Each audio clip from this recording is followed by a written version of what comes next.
Мынау эфирде, тиктокта, әлеуметтік желіде қатын құтырған заман болып тұр ғой енді. Соны кім құтыртты? Психологтар. Олар айтады, еркектің сен кім емессің. Енің саған ешкім емес, атаң саған ешкім емес. Олар сенің жұмысыңа, отбасыңа араласпасын. Сен неге мына өмірге бір-ақ рет келесің, неге дұрыс өмір сүрмейсің? Ойың қалай, жаның қалай, нені қалайды, солай өмір сүр.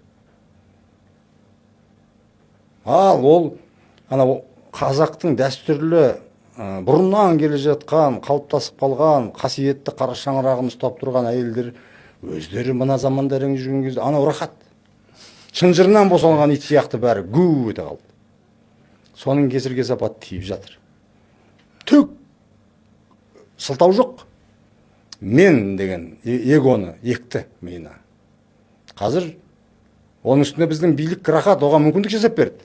Отбасылық заң шығарып, әйелді ұрысқан, әйелді ұрған еркек жауапқа тартылады болды. Оларды одан сайын құтыртты. Бұл не? Қазақ отбасын саналы түрде қолдан ойранау. Бұл отан сүйгіштіктен тап-таза айыру. Бірлік ынтымақтың тамырына балта шабу. Сондықтан да мен қазір әйелдің проблемасы, отбасы құндылықтары десе жыным келеді. Сондан қазір кейде әлеуметтік желі қарайсың ғой, енді адамыз ғой. Кейін мөлдір шығып қалмас екен, бадақова шығып қалмас екен деп отырамын мысалы. Анау шығып қалмас екен, мынау шығып қалмас екен деп отырамын.